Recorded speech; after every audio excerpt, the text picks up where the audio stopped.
All right, everyone. Let's dive into something I think we all put off thinking about, you know, Yeah. getting hacked. Oh, yeah. It's scary. It is. But we're online so much these days Yeah. that it kind of feels like It's a when, not if. it's a when, not if. Yeah. Exactly. So today we are going deep, diving deep, I should say, Right. into a consumer alert from the U.S. Federal Trade Commission, Okay. the FTC. Uh-huh. So this is like official advice, straight from the source, Right. From the horse's mouth. on what to do if you get hacked. Yeah. And you know what I thought was really interesting about this? What's that? They don't waste any time. No, they don't. They jump right into the action Yeah. steps. They do. They're assuming you're already freaking out. Yeah, like they know you're panicking. Yeah. So the first thing they do is help you figure out Okay. if you've actually been hacked. Uh-huh. And I think a lot of people would think Right. that being hacked means you can't log in. Right. Can't get into your account. But they point out there's some sneakier signs. Oh, yeah. A lot of little subtle things. Yeah. That people don't even realize. Like what? Like, have you ever gotten a notification that your email address or phone number has changed, Oh, but you didn't do it? Interesting. Or a password reset Oh. that you didn't request? See, that's where I would probably mess up. Uh-huh. I'd be like, huh, that's weird. Yeah, just move on. Yeah. But the FTC is like, hold up. Yes. That is a red flag. Major red flag. Yeah. Okay, so let's say the worst has happened. Uh-huh. You can't log in. All right. I would be so lost. Sure. But luckily, the FTC provides links They do. to account recovery pages Yeah. for a bunch of major platforms. Like a roadmap Yes. when you're freaking out. Exactly. You don't have to dig through help pages. You don't. Oh, that's such a relief. I know. But what if you can still log in? Ooh. Then it's all about speed. Okay. The FTC's message is act fast. To regain control and limit the damage, So it's step one, change your password immediately, obviously. but not to just any password. Okay. The FTC recommends using a passphrase. Well, what phrase? A passphrase. Okay. It's a string of random words, Yeah. like fluffy kitten eats rainbow sprinkles. Oh, okay. Much harder to crack. Oh, right. Like correct horse battery staple. Yes, exactly. Okay, so I've changed my password. All right, good. What's next? What's next? Enable two-factor authentication. Oh, 2FA. 2FA adds that extra layer of security. Good. How does that work? Requires a code from your phone or email in addition to your password. Okay, so even if a hacker gets my password, They can't get in right. without that second factor. Now 2FA can be annoying sometimes. I know. Are all types of 2FA the same? That's a great question. Okay. There are different types, each with pros and cons. Okay. SMS codes are common, but they can be vulnerable to SIM swapping attacks. Oh, I've heard that. Authenticator apps are generally more secure, Okay. but they require a little setup. So choosing the right 2FA. Depends on your needs and concerns. Gotcha. What else is on the FTC's checklist? Make sure your account recovery information is up to date. Right. Imagine you change your password, but then you can't access the recovery email. Oh, no. That's adding insult to injury. So double check those recovery emails and phone numbers. Absolutely. Okay. It's all about regaining control and minimizing the potential fallout. So we've changed the password, Okay. enabled 2FA, Uh-huh. made sure our recovery info is correct. All right. Good, right? Not quite. No. Think of it like this. Okay. Your house gets broken into. Yeah. You wouldn't just change the locks and call it a day. No. You'd want to check if anything was missing Of course. or if they'd messed with anything else. Exactly. The FTC emphasizes a thorough cleanup.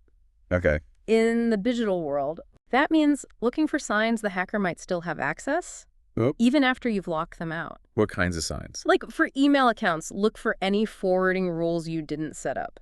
Oh. Hackers can create these to redirect your emails to their address. So even after I changed my password, they can still be getting my emails. They could. Why would they do that? They're spying on you, basically. Ew. They're hoping to snag sensitive info, Okay. like password reset emails, Oh, right. or even details about your financial transactions. Okay, that's creepy. What else should we be looking for? Social media. Okay. Look for any posts or messages you didn't send, Right. or new friends you don't recognize. So they could be trying to impersonate me. That's one possibility. Okay. They might also use your account to spread spam Uh-huh. or connect with your contacts for malicious purposes. Okay, so this cleanup is important. Very important. It's not just securing the account. That's making sure the hacker is really gone. Exactly. But there's another layer to all this. Uh-huh. It's not just about your account. Right. It could be about your identity, too. You're talking about identity theft. That's everyone's nightmare. The FTC doesn't shy away from that. Okay. If you think your information was compromised, they point you to identitytheft.gov. Okay. It's a website that helps victims of identity theft. So even if it goes beyond a hacked account, There's a system in place to help. that's good to know. Absolutely, you're not alone. Okay, that's reassuring. Let's shift our focus back to the immediate aftermath Okay. of a hacked account. Uh-huh. What about the emotional impact? Oh, yeah. It's not just about regaining control. Yeah. It's about dealing with the emotional fallout. Yeah. Getting hacked can feel like a violation. Totally. A breach of trust. It's like someone invaded your personal space. Exactly. And it's important to acknowledge those feelings. Right. It's normal to feel angry, frustrated, or vulnerable. So what can we do to cope with those emotions? First and foremost, remember, it's not your fault. Okay. Hackers are skilled at exploiting vulnerabilities and manipulating people. It's easy to blame ourselves, I know. thinking we should have been more careful. But assigning blame doesn't help you heal Okay. or prevent it from happening again. Right. Focus on taking control by following those FTC guidelines. Right. Taking those concrete actions can be empowering. Exactly. Yeah. And don't be afraid to reach out for support. Oh, yeah. Good point. Talk to a trusted friend or family member. Yeah. Or consider seeking professional guidance from a therapist Okay. if you're struggling to cope. There are also online communities and forums Yeah. where you can connect with others who've been through this. Exactly. Sharing your story and hearing from others can be so validating. It reminds you that you're not alone. It's like a virtual support group. It is. So we've talked about the practical steps, Yeah. the emotional impact, Mm-hmm. and the importance of support. Okay. What's the big takeaway here? I think it's about resilience. Okay. Getting hacked is tough, Yeah. but it's not the end of the world. Right. You can recover and even come out stronger. It's about learning from the experience. Exactly. And becoming more savvy Oh, and resilient. yes.